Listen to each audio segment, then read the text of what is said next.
Sir, आज चुनाव प्रचार का आखिरी दिन था, कैसा रहा आप लोगों का चुनाव प्रचार प्रसार?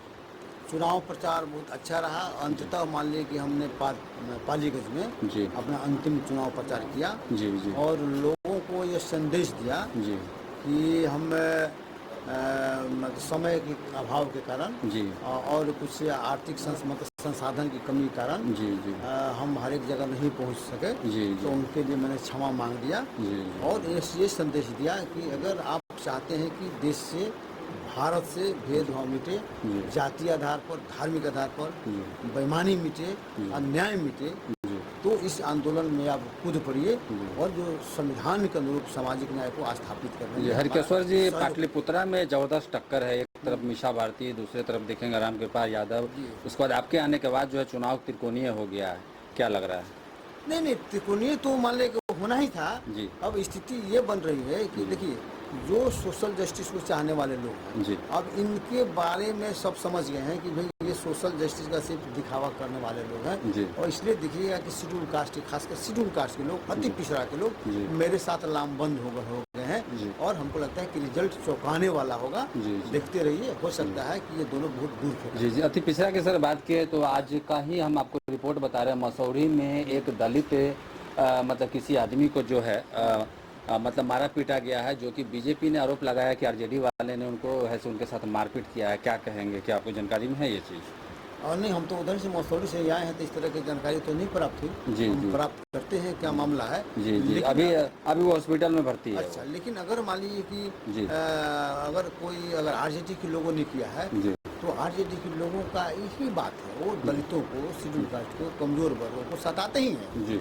और सबसे ज्यादा भयभीत जी। अगर SC ST EBC के लोग अगर हैं जी। तो मान लें कि आरजेडी वालों से, है कि जी। नहीं। भले मान लें कि संविधान के विरुद्ध लगता है कि भाई बीजेपी संविधान खत्म कर देगा, आएगा तो ये करेगा वो करेगा, लेकिन ये लोग जो है संविधान को तोड़ने में सबसे ज्यादा आगे हैं और दलितों के अधिकार को छीनने में जो सामाजिक न्याय की जो पार्टियां हैं तथाकथित जो नकली समाजवादी हैं, वही लोग मान लें कि ज्यादा करते जी। हैं। बीजेपी तो अपनी जगह पर है ही, जी। वो तो सब खत्म करना ही चाहती है, लेकिन अब बताइए उसे लड़ेगा कौन?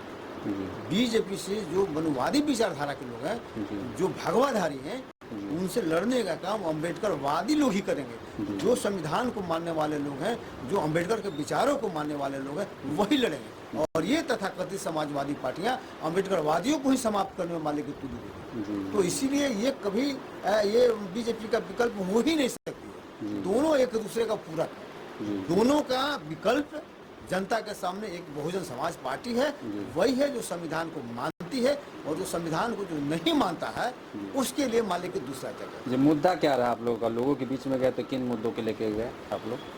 लोगों का जो प्राथमिक अपना मुद्दा है, किसी का पेंशन का मान लें मुद्दा है, कि नली गली का मुद्दा है, पानी नहीं मिल रहा है, ये तो लोकल मुद्दा हुआ। लेकिन राष्ट्रीय स्तर का मुद्दा ये हुआ कि दोनों पार्टियां, दोनों गठबंधन जो है, ये दलितों का, आदिवासियों का, अति पिछड़ों का दुश्मन है। लालू जी भी दुश्मन है और माले को भी दुश्मन है। इसलिए दोनों दुश्मन से माले होता है ना कि अगर दो दुश्मन है तो लोग कहता है कि छोटा दुश्मन को जो है ना आप थोड़ा मदद कर दीजिए, बड़ा दुश्मन को छोड़ दीजिए। लेकिन सवाल ये होता है कि आज जो बड़ा छोटा दुश्मन है आप मदद करते हैं, मैंने ये संदेश दिया है, तो कल वही बड़ा दुश्मन हो जाएगा, फिर बड़ा वाला फिर छोटा दुश्मन हो जाएगा। तो फिर नेक्स्ट ईयर आप इसको आप करिए। तो इस तरह से आप करते रहिए, अपनी बात छोड़ दीजिए, समाज की बात छोड़ दीजिए, देश की बात छोड़ दीजिए, ये दोनों के बीच में झूलते रहिए। तो लोगों को मैंने कहा कि ये दोनों के बीच में झूलने की जरूरत नहीं है, नया विकल्प तलाशने की जरूरत है। और नया विकल्प आपका संविधान से मिलेगा, और संविधान को मानने वाली पार्टी BSP है। और हम सबसे बड़ा मान लेंगे संविधान के लिए लड़ाई लगातार 10 वर्षों से लड़ रहे हैं। हम बिहार में उसका नेतृत्व करेंगे। बहुजन समाज पार्टी ने हम पर भरोसा जताया है और निश्चित रूप से देखिएगा कि विकल्प बनकर यहाँ खड़ा होगा। जी जी क्या अपील करेंगे? 1 तारीख को चुनाव है, 1 तारीख को लोगों से यही अपील है कि आप वोट जरूर करें। उसमें कहीं कोई चूक नहीं होना चाहिए। जितना अधिक वोट करिएगा देश के हित में होगा। और देश को साफ साफ संदेश दीजिए। ऐसा संदेश मत दीजिए कि लोगों को लगा कि भाई एक महादुष्ट को हराने के लिए दुष्ट को इन लोगों ने समर्थन कर दिया।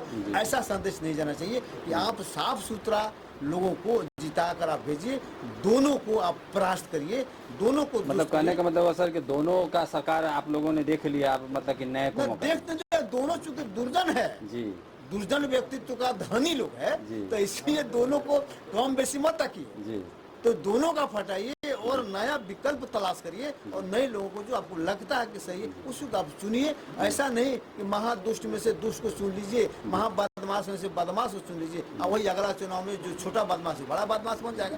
तो ये मैंने संदेश दिया है कि साफ साफ इस आधार पर आप वोटिंग करिए और अच्छे लोगों को चुनाव करिए। अगर हमको लगता है, आपको लगता है कि मेरा संघर्ष जायज़ है, अगर मैं 10 साल से संघर्ष चला रहा हूँ, सबको मालूम है, तो आप उस संघर्ष मेरा साथ दीजिए। और पाटलिपुत्र की जनता से मैंने कहा है कि आप इसका नेतृत्व करिए, इस आंदोलन का आप नेतृत्व करिए, सामाजिक न्याय आंदोलन का नेतृत्व करिए, ताकि देश का मान लीजिए कि आपका मैसेज है, देश को नेतृत्व करने का जरूरत है और हमारा पाटलिपुत्र की जनता उसका नेतृत्व संभाल लेगी। क्या परिचय होगा? हरिकेश्वर राव, बसपा प्रत्याशी, पाटलिपुत्र लोकसभा क्षेत्र। मान लीजिए 10 वर्षों से लगातार चला रहे हैं। सेवा स्तंभ एक संगठन है, उसका हम प्रदेश के अध्यक्ष हैं। आरक्षण बचाओ संविधान बचाओ मोर्चा से लगातार 10 वर्षों से संघर्ष कर रहे हैं, उसका मैं संस्थापक अध्यक्ष हूँ।